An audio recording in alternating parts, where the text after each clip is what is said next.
ರಾಜ್ಯಾದ್ಯಂತ ಭಾರಿ ಮಳೆ ಮುನ್ಸೂಚನೆ 5 ದಿನ ಭಾರಿ ಮಳೆಯಿಂದ ಹವಾಮಾನ ಇಲಾಖೆ ಹಲವು ಜಿಲ್ಲೆಗಳಲ್ಲಿ ಶಾಲಾ ಕಾಲೇಜುಗಳಿಗೆ ರಜೆ ಘೋಷಣೆ.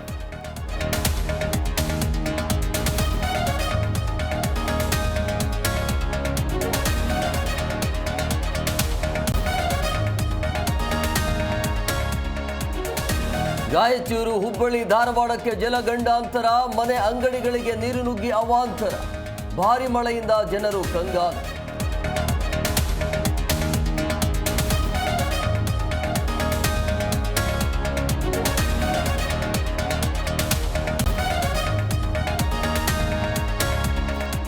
ತೋತಾಪುರಿ ಮಾವಿನ ಹಣ್ಣು ಸರಬರಾಜಿಗೆ ನಿಷೇಧ ಸರಿಯಲ್ಲ, ಚಿತ್ತೂರು ಡಿಸಿ ಕ್ರಮ ಹಿಂಪಡೆಯಲು ಆಂಧ್ರ ಸಿಎಂಗೆ ಪತ್ರ, ನಿರ್ಬಂಧ ಕ್ರಮ ಪರಿಶೀಲಿಸಿ ಎಂದು ಸಿದ್ದರಾಮಯ್ಯ ಮನವಿ.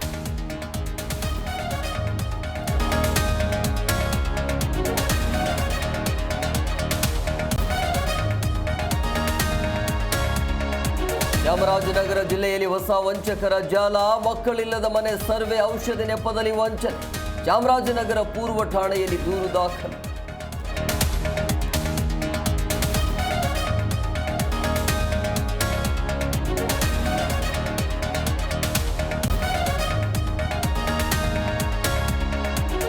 ಚಲಿಸುತ್ತಿದ್ದ ಬೈಕಲ್ಲಿ ಯುವಕರ ಹುಚ್ಚಾಟ, ಬೈಕ್ ವೀಲಿಂಗ್ ಜೊತೆ ವಾಹನದಲ್ಲೇ ಮಲಗಿ ಪುಂಡಾಟ, ನೆಲಮಂಗಲ ರಾಷ್ಟ್ರೀಯ ಹೆದ್ದಾರಿ ಟೋಲ್ ಬಳಿ ಹುಚ್ಚಾಟ.